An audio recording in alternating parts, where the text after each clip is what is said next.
Muy buenos días a todos los participantes. Les saludamos desde la Dirección de Infosalud, Dirección General de Telesalud, Referencia y Urgencias del Ministerio de Salud.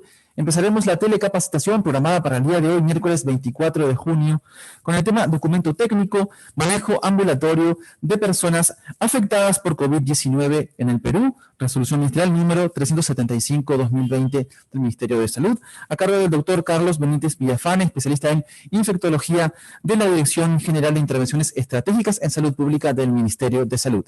Quisiéramos recordarles que cualquier pregunta, duda o consulta pueden hacerlas llegar a través del chat en cualquier momento de la exposición para ser respondidas al final. Doctor Carlos Benítez Villafán, es un honor tenerlo con nosotros. Bienvenido. Adelante, doctor. Muchas gracias por la invitación y espero poder con esta presentación aclarar algunos aspectos de la norma que está mencionada referida al manejo ambulatorio de personas afectadas por COVID-19 en el Perú. La siguiente, por favor. Es importante, como siempre mencionamos, referirse a documentos oficiales. Y la instancia internacional a la cual siempre sugerimos hacer referencia es a la Organización Mundial de la Salud. La OMS reporta diariamente la situación de COVID en el mundo. Este es uno de los últimos reportes, el 153, donde básicamente vemos en la intensidad del color del gráfico qué países reportan la mayor cantidad de casos en los últimos 7 días. Y como vemos ahí, en el color más oscuro, el color marrón, están mencionados los países que reportan más de 100.000 casos en los últimos 7 días. Y claramente, como ustedes pueden ver, América en general, Norteamérica con Estados Unidos y Brasil en Sudamérica, son los países que están reportando la mayor cantidad de casos confirmados en los últimos 7 días. Es decir, América es el centro de la pandemia en este momento. La siguiente, por favor.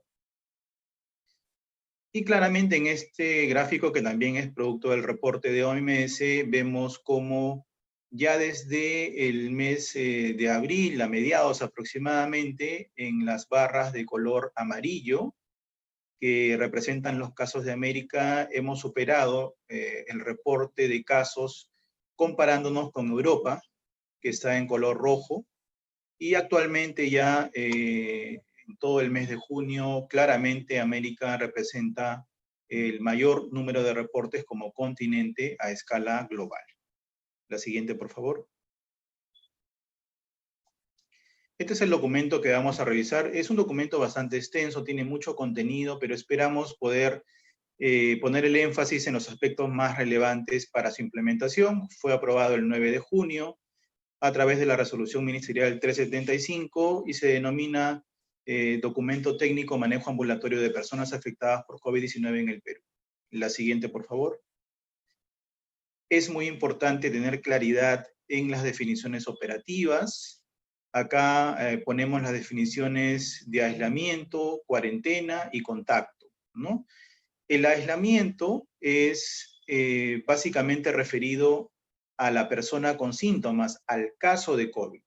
Se indica por un periodo de 14 días en el cual la persona debe guardar aislamiento. Aislamiento se refiere a caso. Para diferenciarlo de lo que es cuarentena, que es el procedimiento que se indica a personas que no tienen síntomas, pero que son contactos de casos confirmados por COVID. El periodo es el mismo, 14 días, pero recordar que a diferencia del aislamiento que se indica en los casos de COVID, la cuarentena es para personas que han tenido exposición a COVID, pero que no tienen síntomas. Esa es la diferencia fundamental. Caso de COVID, va a aislamiento, contacto de COVID, va a cuarentena. Ahora, ¿cuál es la definición de un contacto? Y esto también está claramente dispuesto en las normativas. En el caso de contacto, principalmente en la alerta epidemiológica número 16, que es la que dispone la definición de contacto, y como está ahí mencionado, el contacto directo incluye cualquiera de las dos situaciones mencionadas frente a un caso confirmado. Número 1, la persona que comparte o compartió el mismo ambiente de un caso confirmado de COVID-19 en una distancia menor a 1.5 metros. Este compartir el mismo ambiente puede referirse al domicilio, puede referirse al lugar de trabajo, a un aula, etcétera. Diferentes espacios donde una persona ha tenido un acercamiento menor de 1,5 metros a un caso confirmado de COVID-19. Primera situación en la que hablamos de un contacto. Y la segunda se refiere específicamente al personal de salud. Cuando el personal de salud que atiende casos de COVID no ha usado el equipo de protección personal o lo ha usado incorrectamente sin aplicar el protocolo, también se convierte en un contacto directo de un caso de COVID. La siguiente. Y justamente para clarificar cómo es el manejo de los contactos, recalcando que el contacto es asintomático, ¿no? El proceder es el siguiente. Para el caso de contactos, se inicia con prueba rápida para COVID, ¿no? Y en el caso de que la prueba rápida sea no reactiva, se indica la cuarentena por 14 días, ¿no? Recordemos, para el contacto se indica cuarentena. En estos 14 días es muy importante hacer un seguimiento clínico, porque como sabemos, un contacto se puede convertir en caso al presentar síntomas durante este periodo de cuarentena de 14 días. El seguimiento permitirá identificar si es que el contacto, la exposición, finalmente termina produciendo un caso de COVID-19. Ahora, si el contacto, al hacer la prueba rápida, ya resulta reactivo, ¿no es cierto? Acá es importante entender que las pruebas rápidas, al ser serológicas, nos hablan de una exposición menor a 7 días. Por esa razón, si tenemos un contacto, ¿no?, donde aplicamos la prueba rápida, y menciono esto porque es una situación relativamente frecuente, un contacto con una prueba rápida reactiva, se indica 7 días de aislamiento, entendiendo que la infección fue adquirida en un periodo no menor de 7 días, ¿no? Esto es importante porque marca una diferencia en relación a otras disposiciones que fueron previstas anteriormente. Entonces, un contacto con una prueba rápida reactiva se indica aislamiento por 7 días, un seguimiento clínico porque aún es posible que este contacto pase a ser un caso sintomático, e importante, en el cuadrito del lado derecho abajo, no es necesaria una prueba adicional. Nuevamente, las pruebas rápidas son pruebas serológicas, indican la presencia o aparición de anticuerpos frente a COVID-19, y esto es permanente en el tiempo. Por lo tanto, ante un contacto que tiene una prueba rápida reactiva, en el seguimiento esa prueba rápida va a seguir resultando reactiva. Por lo tanto, no es útil hacer una prueba adicional al culminar el periodo de aislamiento. Esto es muy importante. Y abajo, como ustedes ven, en cualquiera de los casos de abordaje de los contactos, si se presentan síntomas respiratorios compatibles con COVID-19, pasa a ser manejado como un caso sintomático, precisamente, por ejemplo, los casos leves, que ahora vamos a tocar en el desarrollo del documento normativo. La siguiente, por favor. Es muy importante tener en cuenta, porque hay un manejo diferenciado en relación a los factores de riesgo que puede tener una persona afectada por COVID.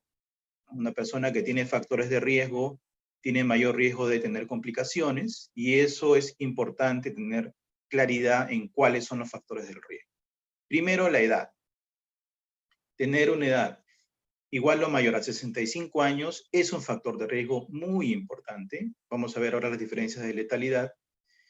Y además de ello, la presencia de comorbilidades, como están ahí mencionadas: hipertensión, enfermedades cardiovasculares, diabetes, obesidad, que es un factor muy importante para nuestro medio, asma, enfermedad pulmonar crónica, insuficiencia renal crónica, enfermedad o tratamiento inmunosupresor.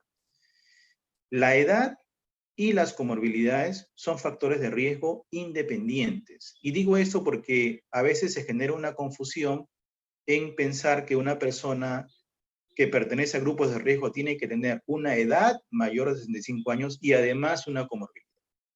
Eso no es correcto. El simple hecho de tener más de 65 años es un factor de riesgo independiente, por eso está ahí mencionado, de la presencia de comorbilidades que la puede tener una persona joven, ¿no? Una persona de 30 años diabética es una persona que pertenece a grupos de riesgo, por ejemplo.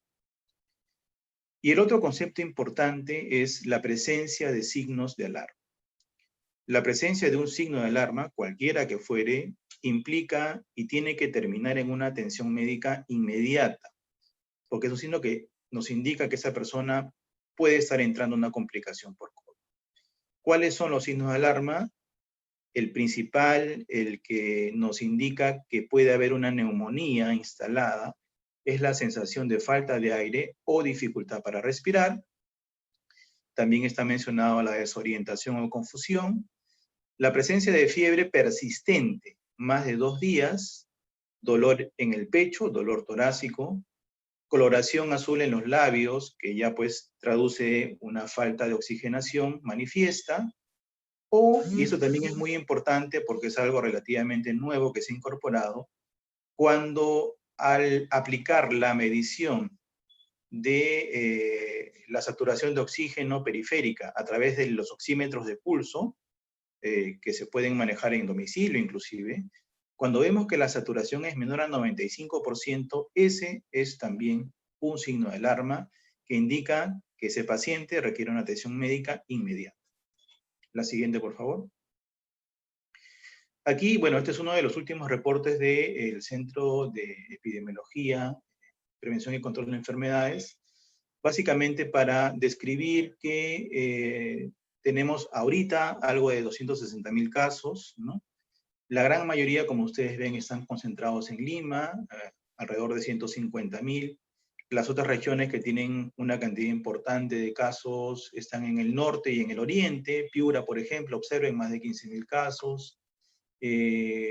Loreto ya fue mencionado y hartamente reportado, más de 8.000 casos. Lambayeque, 12.000 casos. El Callao como región, 16.000 casos. Pero observen la diferencia en la columna del lado derecho en la positividad, ¿no? En la positividad de las personas que acceden a pruebas de COVID, ¿no? Claramente, en las regiones más afectadas, Loreto, por ejemplo, vean, el porcentaje es mucho más alto, 32% en Loreto. Vean en Lambayeque 25%, el Callao 25%, Piura 27%. Mientras que en Lima, por ejemplo, llega a 19%.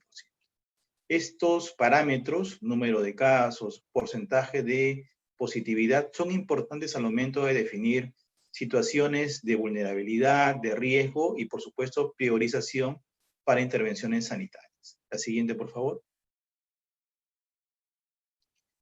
Este acápite es muy importante, ¿no? Toda la información que podemos mostrar nace e inicia con un buen registro de esta información.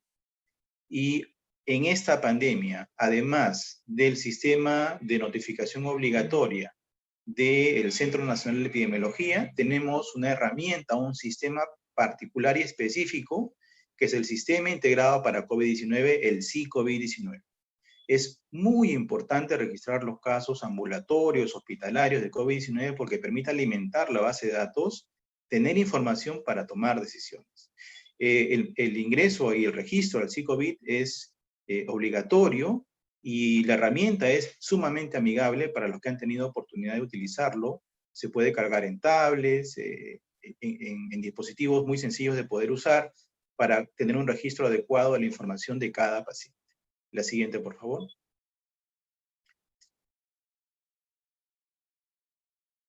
Este gráfico, que es también de uno de los últimos reportes del Centro de Epidemiología, es muy importante porque nos permite conocer cuáles son los síntomas más importantes, más frecuentes en casos de COVID-19 y están claramente diferenciados ya con toda la data que se tiene y están a la vista. La presencia de tos, de fiebre o escalofríos, malestar general y dolor de garganta. Esos 4 síntomas o signos son los que tenemos que buscar para casos de COVID, porque actualmente, en medio de la transmisión comunitaria de este coronavirus, hay que hacer uso del manejo sindrómico, basado en los signos y síntomas. Estos 4 son los más frecuentes, pero ojo que hay otros que también se presentan y son muy específicos, es decir, más característicos del COVID. Y característicamente los que aparecen al final de esta lista, la anosmia y la geusia, que significan la falta o pérdida de capacidad de olfacción, las personas no perciben los olores, o degustación, en el caso de la geusia, que no perciben el gusto de las comidas. Estos son menos frecuentes, pero son bastante característicos para las personas afectadas por COVID-19. La siguiente, por favor. ¿Por qué? Porque, como menciona el documento normativo, y es muy enfático en eso, actualmente tenemos que tener el abordaje y diagnóstico sindrómico, basado en los antecedentes epidemiológicos y las características clínicas del paciente. Y decimos esto porque se está viendo que las decisiones del manejo, en algunos casos, esperan al resultado del laboratorio. Esto no es correcto. Si tengo un paciente que tiene, por ejemplo, fiebre, tos, dolor de garganta y pérdida de sensación de la olfacción, ese caso es un caso de COVID hasta no demostrar lo contrario. Y si no tengo pruebas para poder realizar, yo no voy a dejar de atender ese caso ni dejar de proponer un protocolo de manejo. Esto es sumamente importante porque, como dice en la diapositiva, el diagnóstico temprano a través del abordaje sindrómico y el manejo oportuno evitan las complicaciones y reducen la morbilidad y mortalidad asociada a COVID-19. Como está ahí mencionado también, el inicio del tratamiento, si es que se considera, se sustenta en el diagnóstico sindrómico. Las pruebas de laboratorio solo complementan el diagnóstico y permiten la confirmación o descarte de los casos. Pero para el manejo es sumamente importante, lo más importante, el abordaje del síndrome que producen los casos de COVID-19. La siguiente. Y también, por supuesto, ante un caso de COVID, es muy importante clasificarlo. Clasificarlo en cuanto a la intensidad y severidad. Y por esa razón, desde el punto de vista clínico y normativo, se han diferenciado casos leves, casos moderados y casos severos. En el caso leve, básicamente los síntomas se refieren a la presencia de la definición de caso sospechoso, ¿no? La ausencia de signos de alarma, y el manejo básicamente es ambulatorio. No requiere hospitalización, como está mencionado ahí. Se indica aislamiento domiciliario o en un centro de aislamiento temporal y seguimiento, los CATS que se vienen implementando en diferentes regiones, ¿no? Pero el hecho de que se indique un manejo ambulatorio no quiere decir que no se haga un seguimiento. Se hace un seguimiento, ¿no? En el caso de pacientes leves, sin factores de riesgo, es un seguimiento a distancia, pero cuando es un caso leve que tiene factores de riesgo, es un seguimiento a distancia y también presencial a través de visitas domiciliarias. Esto para casos leves, por supuesto, de manejo ambulatorio. Los casos moderados y severos siempre requieren ser atendidos en establecimientos que tienen área de hospitalización y para el caso de severos, por supuesto, área de atención crítica. Esto es muy importante. El manejo ambulatorio solamente es para los casos leves de COVID-19. La siguiente, por favor. Y un poco para tener claridad en la diferencia entre un caso leve y un caso moderado, esta diapositiva muestra que para el caso leve, la definición contempla 2 o más de los siguientes signos o síntomas: tos, malestar general, dolor de garganta, fiebre, congestión nasal. Básicamente la definición de caso sospechoso. Pero el caso moderado contempla cualquiera de las siguientes situaciones: cuando hay dificultad respiratoria, una frecuencia respiratoria de más de 22 respiraciones por minuto, una saturación de oxígeno menor a 95%, cualquier nivel de alteración de la conciencia, cuando hay hipotensión arterial o shock, cuando hay signos clínicos o radiológicos de neumonía. Esto es muy importante porque en algunos casos tenemos pacientes que no tienen disnea, pero al examinarlos clínicamente encontramos hallazgos de neumonía. Escuchamos crepitantes, por ejemplo, y eso es un indicador de que ese paciente ya no es un caso leve, sino moderado. Y también, y esto está reportado en mucha literatura, cuando hay linfopenia, alteración y baja de los linfocitos a menos de 1000 células, esto también se considera un criterio para considerar el caso moderado. ¿Por qué es importante esta diferenciación? El caso leve se maneja ambulatoriamente y el caso moderado siempre en un ambiente hospitalario. Es muy importante comprender esta diferencia porque tiene implicancias en el lugar donde se manejan los pacientes y, por supuesto, en el manejo adecuado de todos los casos. La siguiente, por favor. Entonces, ¿cómo se aplican las pruebas de laboratorio para casos leves? Y este es uno de los gráficos que tiene el documento normativo. Como está mencionado, empezamos con la prueba rápida, ¿no? Yéndonos a la izquierda, si el caso leve sospechoso tiene una prueba rápida reactiva, ese paciente va a aislamiento por 14 días, ¿no? Por supuesto que tiene un seguimiento clínico, como ya se mencionó, y considerar tratamiento para los casos donde hay factores de riesgo. Vamos a ahondar un poquito más adelante del tema de la consideración de tratamiento. Y a la derecha, si tenemos un caso sospechoso, leve, con una prueba rápida no reactiva, vamos a proceder de acuerdo a si el paciente tiene o no tiene factores de riesgo. Y acá empezaremos por el lado derecho. Cuando es un caso sospechoso, leve, sin factores de riesgo, inclusive cuando la prueba rápida es no reactiva, igual para nosotros es un caso. E indicamos un aislamiento domiciliario por 14 días y un seguimiento clínico. Entonces, nuevamente noten la importancia del abordaje sindrómico. Si tengo un caso sospechoso de COVID, leve, le hago una prueba rápida y es no reactiva, yo sigo asumiendo que es un caso de COVID, le indico aislamiento por 14 días y un seguimiento clínico. Ahora, cuando es un caso sospechoso, prueba rápida, inclusive no reactiva, pero es un caso en el cual hay factores de riesgo, yo procedo a hacer la prueba de PCR, la prueba molecular. Si la prueba molecular es positiva, pasa a ser manejado ya como un caso reactivo. Y si la prueba molecular inclusive es negativa, yo sigo considerando ese caso como un caso de COVID.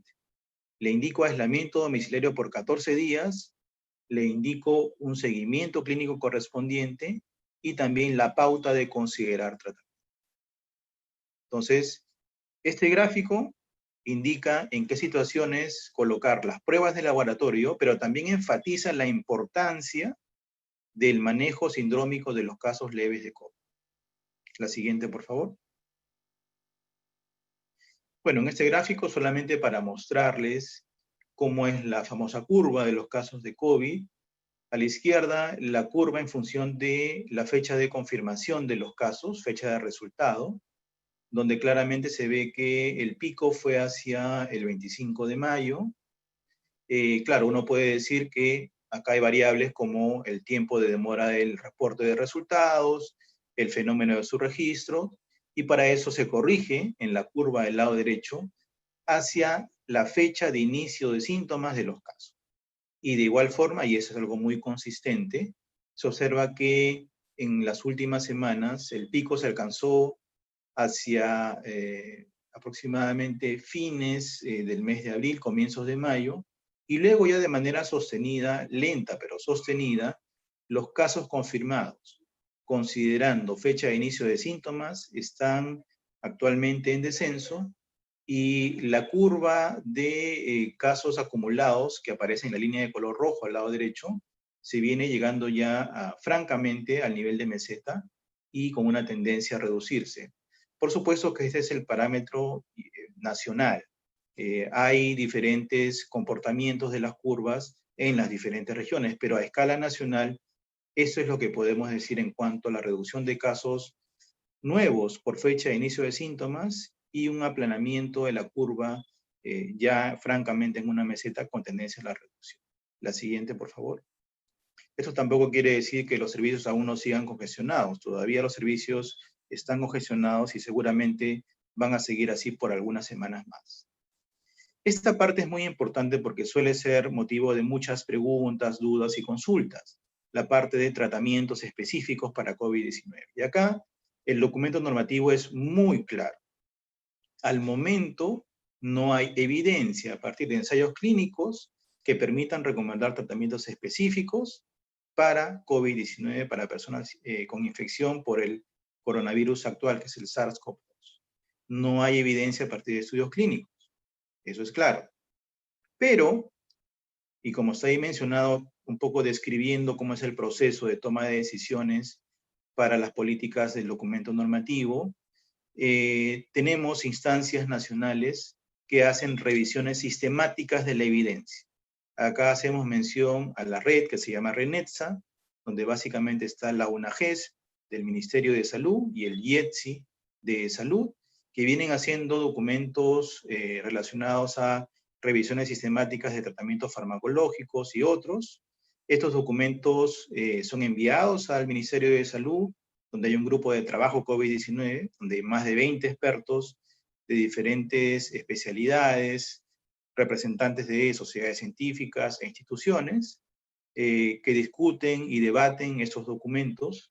Por supuesto que la evidencia es una parte importante para la toma de decisiones, pero la otra es la experiencia, la otra es la plausibilidad biológica de los medicamentos considerados, y en base a esa discusión se hacen recomendaciones por parte del grupo de trabajo que el Ministerio de Salud acoge para poder colocarlas en el documento normativo como está ahí dispuesto. Y se ha puesto un detalle para que se evidencie la manera de trabajo.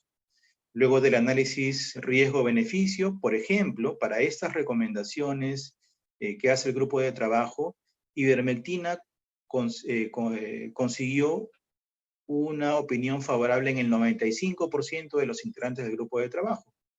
E hidroxicloroquina, 60% del grupo de trabajo.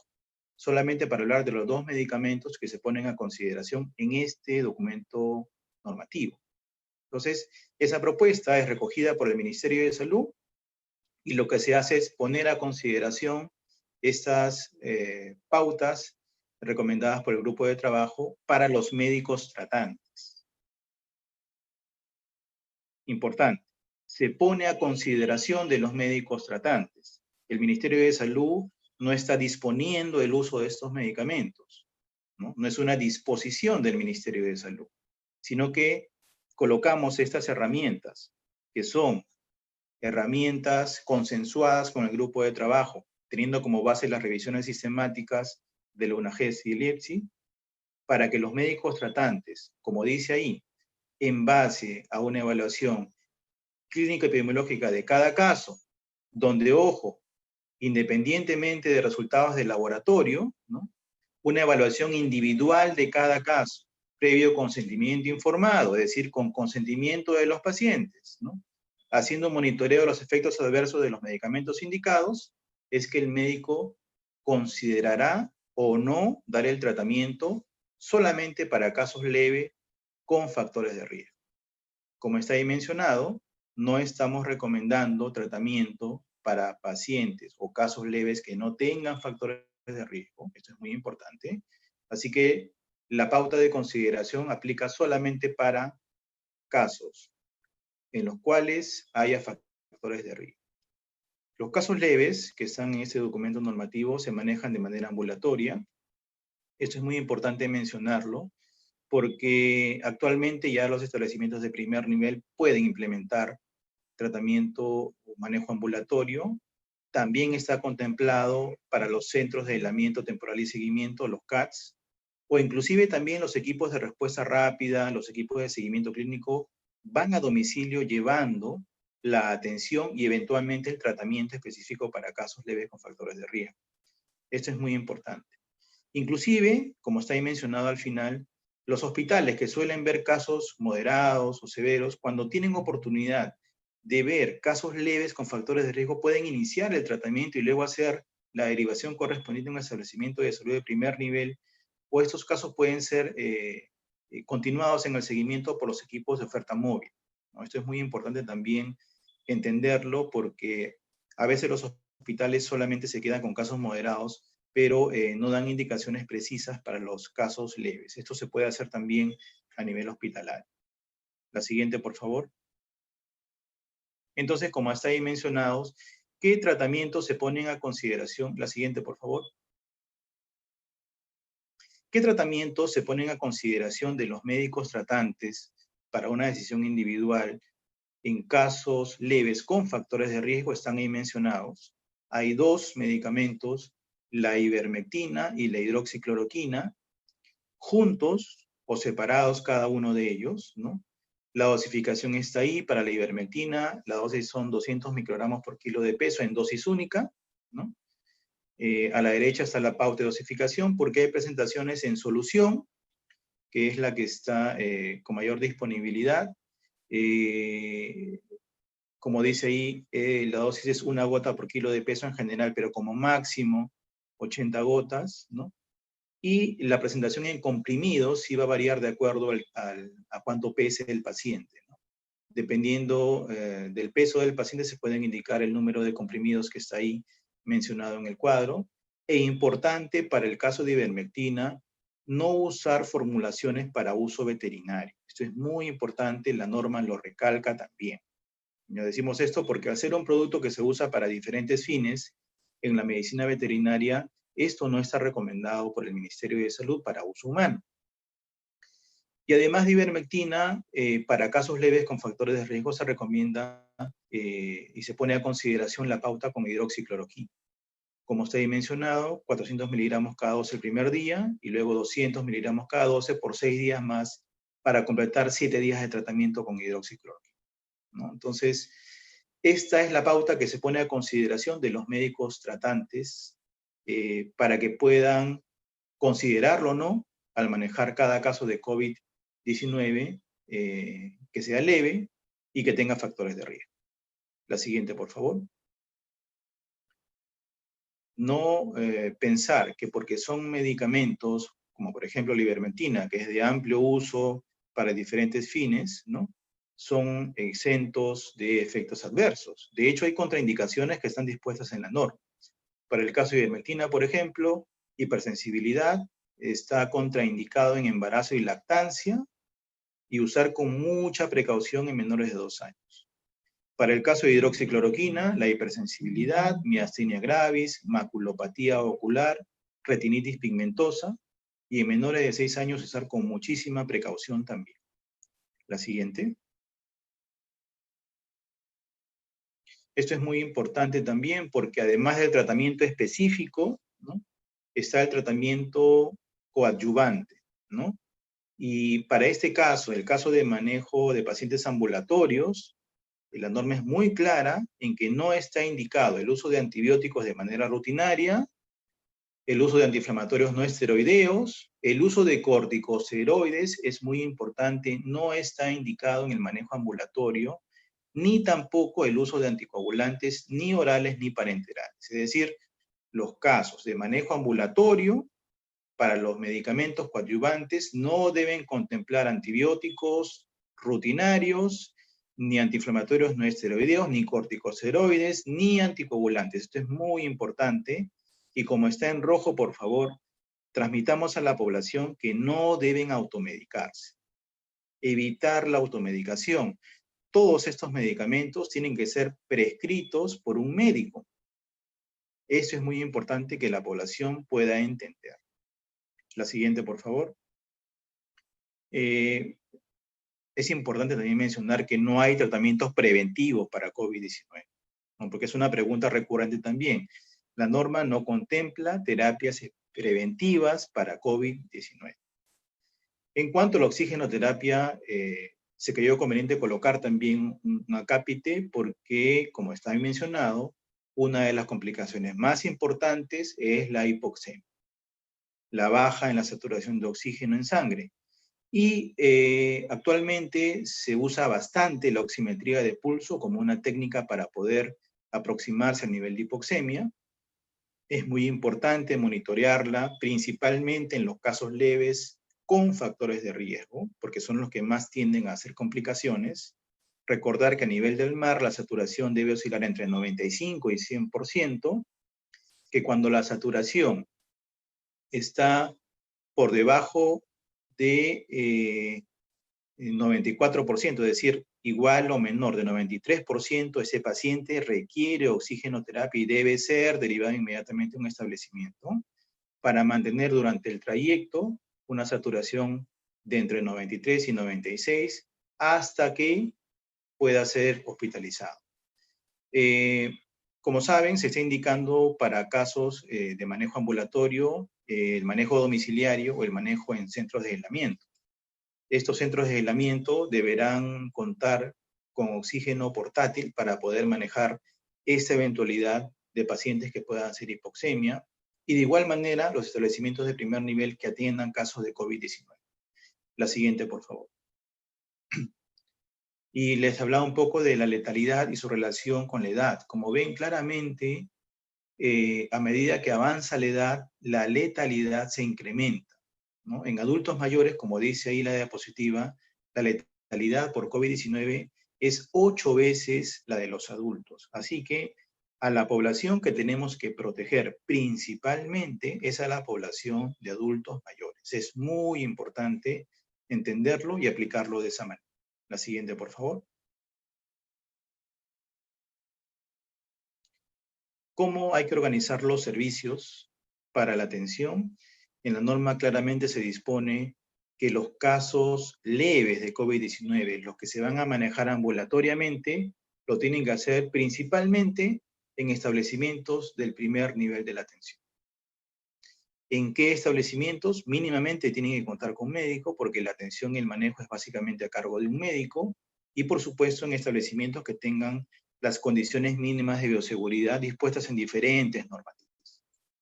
Pero además de ello, la normativa contempla el abordaje y el manejo ambulatorio que pueden empezar a hacer o realizar permanentemente los equipos de respuesta rápida y los equipos de seguimiento clínico.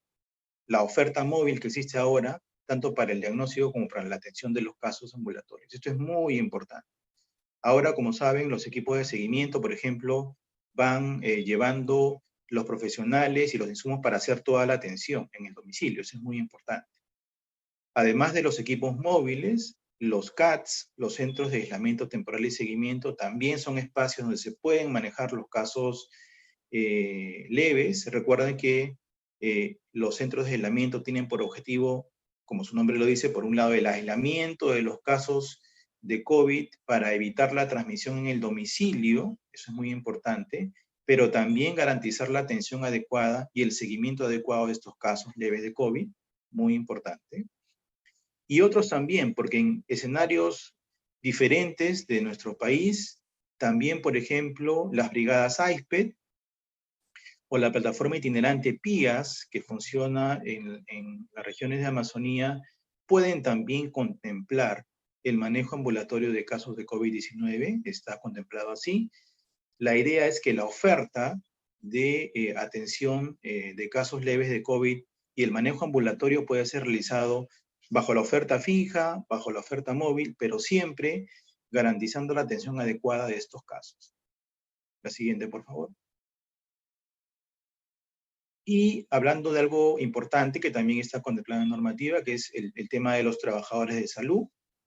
Básicamente mostrarles el cuadro referido a la periodicidad del tamizaje de los trabajadores de salud. Recuerden que hay una normativa específica para los lineamientos de COVID en el trabajo.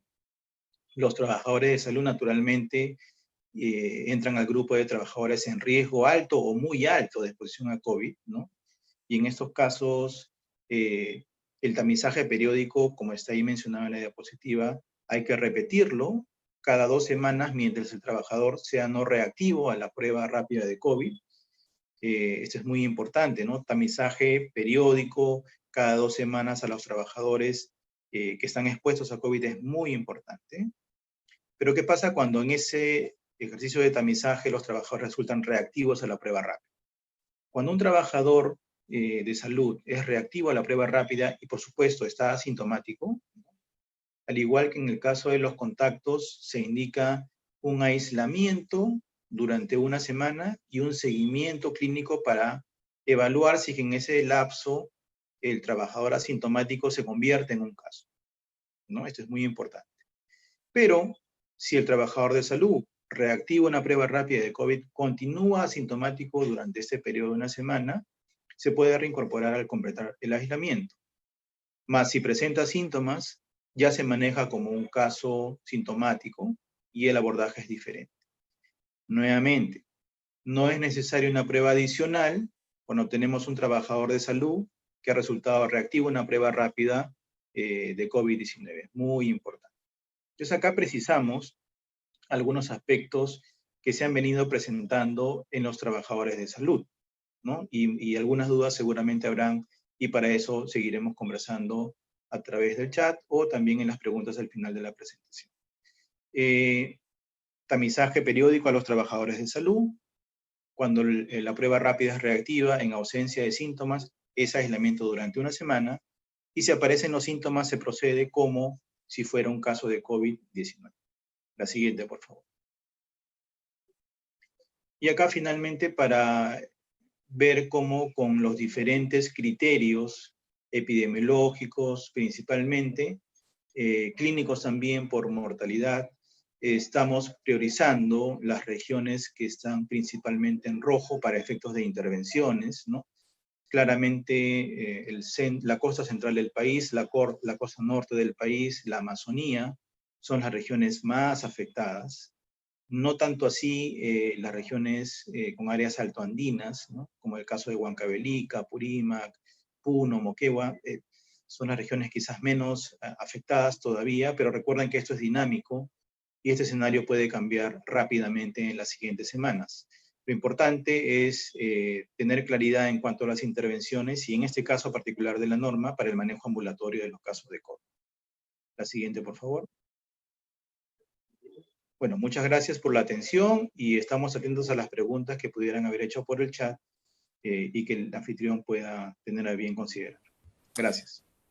Muchas gracias y felicitaciones, doctor Carlos Benítez Villafane, especialista en infectología de la Dirección General de Intervenciones Estratégicas en Salud Pública del Ministerio de Salud, por esta excelente presentación sobre documento técnico, manejo ambulatorio de personas afectadas por COVID-19 en el Perú, resolución ministerial 375 de 2020 del Ministerio de Salud. Agradecemos a los participantes, nos envían sus preguntas a través del chat y recordarles que esta telecapacitación se está emitiendo en el canal de YouTube Telesalud Minsa en vivo y podrán visualizarla después cuando lo necesiten y compartirla. Bien, doctor, nos han preguntado entonces sobre, si me podría por favor repetir nuevamente la importancia de no repetir las pruebas serológicas después del diagnóstico positivo. Gracias por la pregunta, porque es una pregunta efectivamente muy recurrente. Recordemos que las pruebas rápidas de COVID son pruebas serológicas, es decir, son pruebas que detectan los anticuerpos que estamos produciendo frente a la presencia de COVID. Y el resultado de una prueba rápida, que es serológica, que sale reactiva, no va a variar en el tiempo. ¿Qué quiero decir? Que a partir de una prueba rápida reactiva, en la semana siguiente, las 2 semanas siguientes, posiblemente los meses siguientes va a seguir saliendo reactiva una prueba rápida, así que para efectos de tomar decisiones, por ejemplo, reincorporación, por ejemplo, acabar el aislamiento, no tiene una importancia práctica. Así que para el seguimiento, no recomendamos las pruebas rápidas de COVID. Doctor, muchísimas gracias. Bien, nos preguntan entonces la importancia del diagnóstico sindrómico y si nos puede dar un ejemplo de cómo podemos realizar entonces un diagnóstico sindrómico en el caso de que no tenemos las pruebas, pero sí tenemos los síntomas, tenemos el síndrome. Muy buena pregunta, porque nosotros como médicos creo que hacemos uso en la práctica cotidiana de manejo sindrómico, ¿no? Para diferentes problemas de salud y COVID no es la excepción. Ya tenemos bastante claridad en la frecuencia de los síntomas, en los síntomas más característicos, por ejemplo, y como mencionaba hace un rato, si yo tengo una persona que tiene fiebre, ¿no es cierto? Tiene tos, ¿no? Tiene dolor de garganta y malestar general, ese es un caso de COVID hasta no demostrar lo contrario, ¿no? ¿Por qué? Porque son los síntomas más frecuentes que estamos viendo. Tenemos que manejarlo como COVID. Y digo esto porque esa persona no puede dejar de seguir siendo atendida a través del seguimiento, porque eventualmente puede hacer una complicación, sobre todo si tiene alguno de los factores de riesgo mencionados. Un ejemplo claro del manejo sindrómico también lo tenemos cuando tenemos una persona que tiene solamente tos, por ejemplo, no ha tenido fiebre, pero que ya experimenta una sensación de falta de olfacción, ¿no? Es muy característico, ¿no? Entonces, eso es el manejo sindrómico. Tengo una persona en una ciudad como Lima, donde ya hay transmisión comunitaria, es imposible saber quién me transmitió o no, pero tiene síntomas muy característicos. Y en mi evaluación médica yo determino que es un caso de COVID por los síntomas que manifiesta. Ese es un diagnóstico sindrómico. Y es importante porque seguramente en algunas regiones del país no tendrán a la mano hacer pruebas de laboratorio, ¿no? No pruebas rápidas, no pruebas moleculares, y van a tener que hacer uso mucho del manejo sindrómico. El detectar tempranamente un caso de COVID a través del enfoque sindrómico y manejarlo oportunamente puede evitar las complicaciones y la mortalidad. Es sumamente importante en ese momento hacer un abordaje sindrómico de COVID-19 en el Perú. Importantísimo, doctor, muchísimas gracias. Bien, nos han preguntado también algo relacionado, un caso parecido. Nos dicen que tienen un paciente que ha sido diagnosticado por diagnóstico sindrómico de COVID-19, por sus síntomas, la epidemiología, pero ese paciente ya pasaron los 14 días, ya está sintomático, ya se ha curado y justo han llegado las pruebas rápidas. ¿Es necesario quizá hacer las pruebas para verificar si lo tuvo o no lo tuvo? Es una buena pregunta y yo tengo, de esos casos tengo varios realmente en el seguimiento que hacemos a distancia. Lo más importante es que el paciente ya resolvió el cuadro. Eso es lo más importante, ¿ya? Y es lo que tenemos que procurar, ¿no? Tenemos que tratar un poco de dejar de depender de las pruebas de laboratorio y hacer más uso de la clínica y la epidemiología nosotros como médicos, ¿no? Si al acabar todo el proceso de la enfermedad y con la recuperación, posteriormente me puedo hacer una prueba serológica para confirmarlo, lo puedo hacer, pero no es algo prioritario, realmente, habiendo muchos otros casos más que requieren ahorita una atención donde sí tengo que enfocar mi atención y mi tiempo para hacer el seguimiento. Entonces, nuevamente, ¿no? El enfoque sindrómico, el estar atentos al periodo de la enfermedad, a que no hayan aparición de signos de alarma, es muy importante en cuanto al manejo. Importantísimo, doctor Carlos Benítez, muy importante, muchas gracias. Nos preguntan entonces, ¿cómo entonces se debe de realizar el seguimiento clínico? Muy bien. El seguimiento clínico, que tiene una normativa específica inclusive, ¿no? Dada por el Ministerio de Salud, se realiza principalmente para casos leves, ¿no? Y también para casos moderados o severos cuando salen de la hospitalización.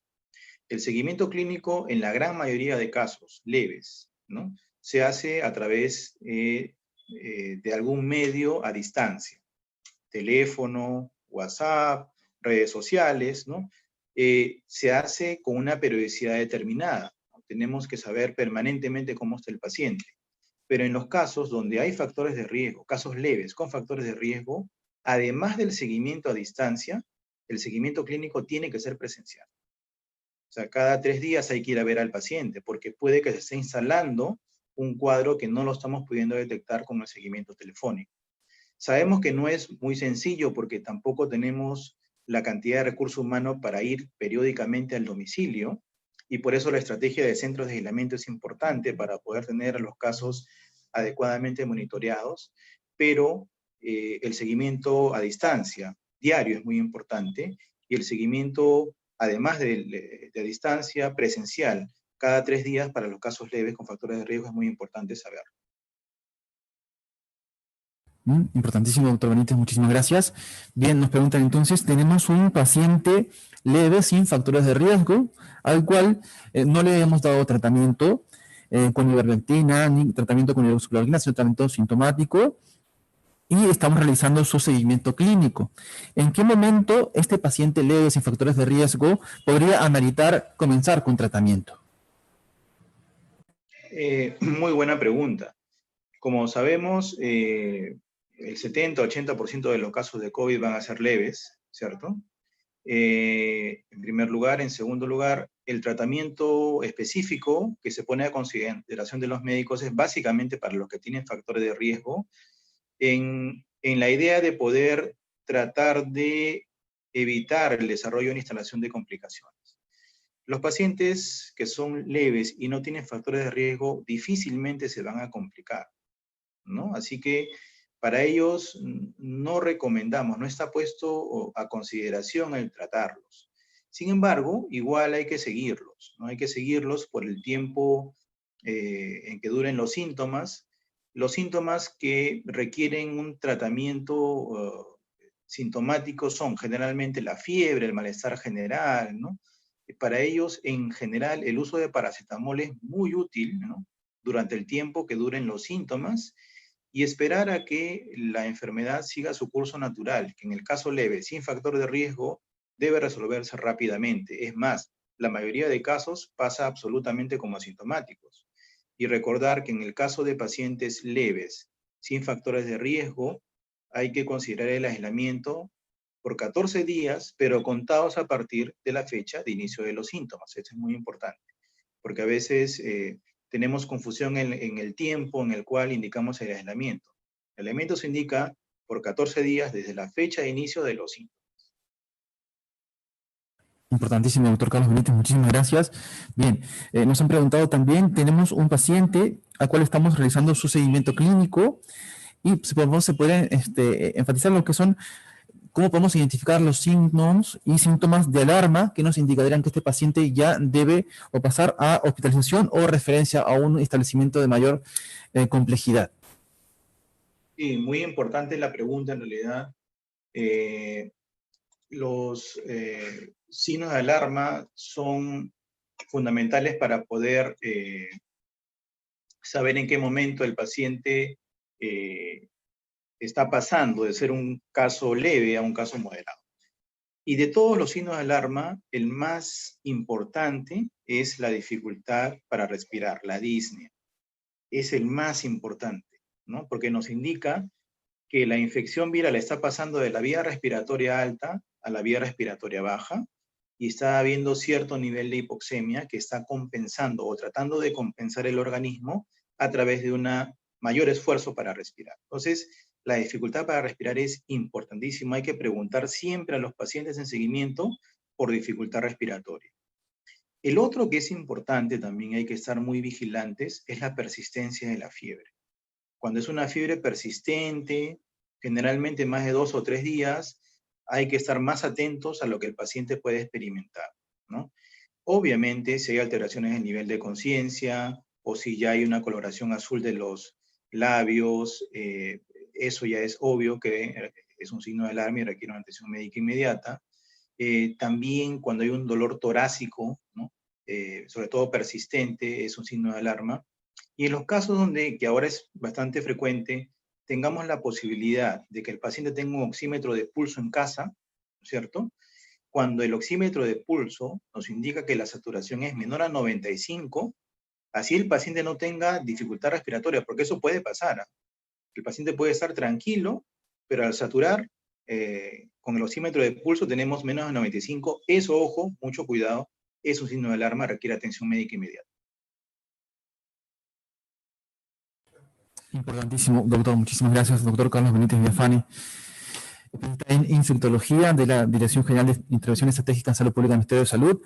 Bien, nos han preguntado en caso ya del tratamiento de los pacientes ambulatorios, con respecto al tratamiento de los síntomas, nos han preguntado cómo sería el manejo en caso de la fiebre, el malestar, en el caso de pacientes alérgicos al paracetamol, por ejemplo.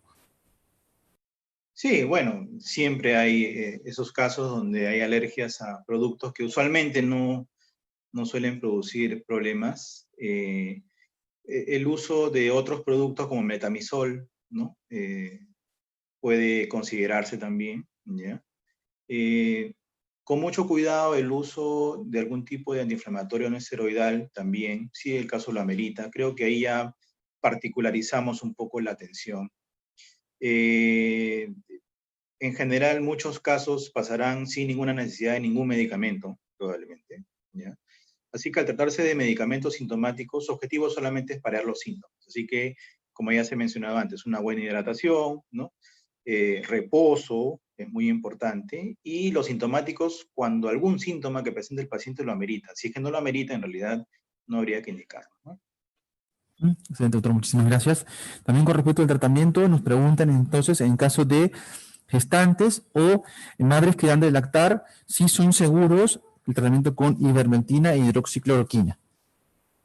En realidad lo mencionamos específicamente en la presentación y está también en el documento, Ivermectina no se debe usar en el embarazo y lactancia. Ojo, muy importante. No se debe usar ni en embarazadas ni madres que dan de lactar. Eso es muy importante, ¿no? Hidroxicloroquina tiene sus contraindicaciones más precisas, ¿no? Básicamente cuadros de miastenia, maculopatías, retinitis, ¿no? En cualquiera de los dos medicamentos, siempre tener precaución con los niños menores de 5 años, ¿no? Valorar mucho el riesgo con el beneficio de usarlos en pequeños. Así que las contraindicaciones están muy explícitas en el documento normativo. Doctor, muchísimas gracias por la aclaración. Nos preguntan también entonces el uso de hidroxicloroquina en pacientes con trastornos cardiovasculares de base y en el caso de seguimiento, si hay que hacer un seguimiento específico en pacientes leves que no tengan antecedentes cardiovasculares con el tratamiento de hidroxicloroquina. Sí, justamente la hidroxicloroquina es un producto que debe ser el que más se ha evaluado y revisado en el contexto de esta pandemia. Y de hecho hay últimamente reportes en contra del uso de hidroxicloroquina, pero principalmente en pacientes hospitalizados, ojo, ¿no? Y a dosis de hidroxicloroquina elevadas, ¿no? Esta pauta de dosificación de hidroxicloroquina es una dosis bastante baja, ¿no? Recordemos que la hidroxicloroquina se usa para diferentes problemas de salud, se usa para profilaxis antimalárica, se usa también para el manejo de enfermedades reumatológicas, ¿no? Durante tiempos muy prolongados. Así que en la discusión que se ha tenido se considera que la dosis es baja y que en general no debería producir problemas como los que suele producir a dosis más elevadas, ¿no? Por lo tanto, consideramos que ante la posibilidad, en un caso leve, con factores de riesgo, por ejemplo, donde hay algún antecedente de enfermedad cardiovascular, considerar ivermectina es una posibilidad, sin hidroxicloroquina también, ojo, ¿ya?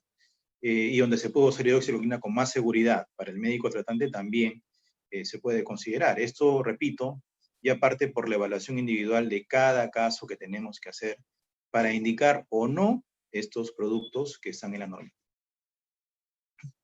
Importantísimo, doctor. Muchísimas gracias. Bien, nos llega una pregunta sobre cómo evaluar la saturación de oxígeno en pacientes que se encuentran en la altura.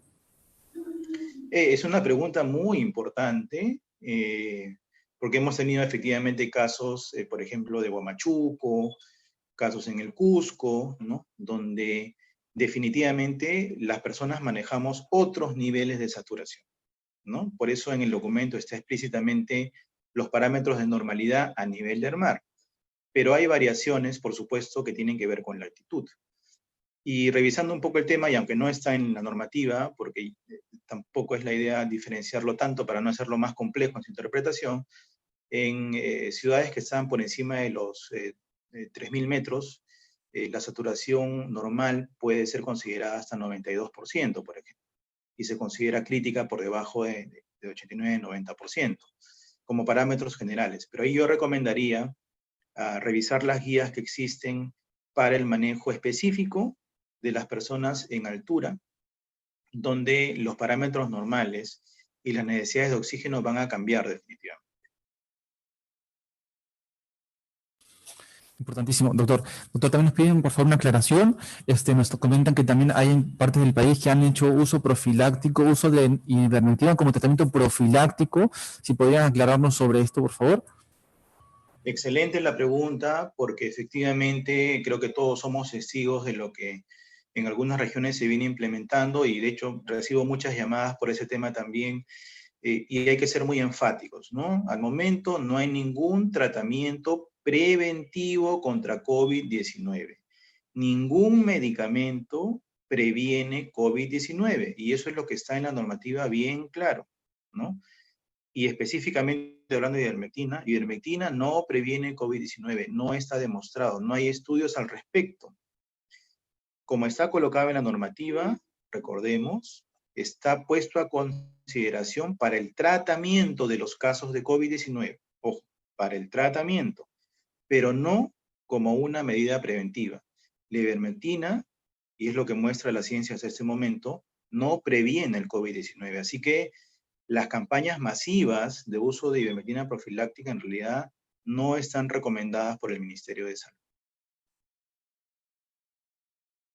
Importantísimo, doctor. Doctor, también nos han preguntado también que han visto que también recetan también aspirina u otros anticoagulantes. ¿No podría, por favor, aclarar al respecto? Sí, también como fue mencionado en la presentación, de manera ambulatoria no debemos recomendar antibióticos, ¿no? De manera sistemática, no debemos recomendar corticosteroides, no debemos recomendar ningún tipo de anticoagulante, ¿no? Y evitar los antiinflamatorios no esteroidales, ¿no? Hay que tener mucho cuidado. La anticoagulación es muy riesgosa, ¿no? Hay que manejarla con sumo cuidado y actualmente solo lo estamos recomendando por vía parenteral para pacientes hospitalizados, ¿no? En el manejo ambulatorio no debemos de usar ningún tipo de anticoagulante. Muchísimo, doctor, por la aclaración. Muchísimas gracias. Y nos lleva la última pregunta sobre el uso de la dexametasona en el COVID-19. Excelente, porque efectivamente es el primer producto que en base a la evidencia científica, a la evidencia clínica, muestra un efecto significativo sobre la reducción de la mortalidad. Eso es contundente, pero su indicación y la forma como se ha usado es en pacientes hospitalizados, ¿no? Que tienen necesidad de uso de oxígeno, ¿no? Ojo. Entonces, solamente para estos casos, y esto ya en la actualización de las normas que tenemos para pacientes hospitalizados, lo colocaremos, aunque actualmente, si revisan la normativa 193 y sus actualizaciones, ya se considera el uso de corticosteroides para pacientes hospitalizados que tienen ciertas condiciones que nos hablan de lo que se llama tormenta de citoquinas, ¿de acuerdo? En la normativa que esperamos actualizar pronto, va a estar un poco más claro el uso de dexametasona específicamente, ojo, solo para pacientes hospitalizados que tienen necesidad de uso de oxígeno. Y con esto quiero ser más claro todavía. Para pacientes ambulatorios, los corticosteroides no están indicados. Evitemos, por favor, lo que ha venido ocurriendo, que como apareció el tema de dexametasona, todos corren a las farmacias a tenerla, en reserva, entre comillas, ¿no? O todos empiezan a tomarla. Eso, por favor, evitemos. Evitemos la automedicación. Mensaje importante. Los medicamentos los indicamos los médicos, evaluando cada caso. 1, 2. Para el caso de ivermectina, no sirve para prevenir. 2. No usar formulaciones de uso veterinario, por favor, ¿no? Los medicamentos se desarrollan específicamente para uso en seres humanos y para el caso de ivermectina, evitemos usarla masivamente para prevenir porque no tiene utilidad para ello y evitemos usar formulaciones de uso veterinario. Importantísimo. Muchísimas gracias y felicitaciones, doctor Carlos Benítez Villafane, especialista en infectología de la Dirección General de Intervenciones Estratégicas en Salud Pública del Ministerio de Salud, por esta excelente presentación. Recordarles a los participantes, ya se encuentra el canal de YouTube Telesalud Minsa, donde podrán visualizarla nuevamente y compartirla. Doctor Carlos Benítez Villafane, un honor haberlo tenido con nosotros. Doctor, algunas recomendaciones finales sobre este tema de hoy. Sí, finalmente, y aunque sale del tema que estamos tocando y estamos en un periodo de emergencia nacional, todavía en un periodo de aislamiento social, se están reactivando muchas actividades productivas, pero por favor no bajemos la guardia. Lo más importante que la atención, que el manejo es la prevención. Entonces, el distanciamiento social es muy importante, la higiene de manos, el uso de mascarillas en espacios públicos donde no se pueda guardar el distanciamiento es sumamente importante. No bajemos la guardia, sigamos trabajando en la prevención de COVID-19 para que poco a poco podamos salir de la situación de pandemia en la que nos encontramos. Muchas gracias, hasta una siguiente oportunidad. Muchísimas gracias, felicitaciones, doctor Carlos Benítez. Lo esperamos en próximas telecapacitaciones. Un gran aplauso para usted. Muchas gracias. Muchísimas gracias. Y a todos los participantes, los invitamos a las próximas telecapacitaciones y los invitamos para el día de hoy a todas nuestras actividades. Recordad el canal de YouTube Tele Salud Minsa y Tele IC Infosalud Minsa. Muchísimas gracias.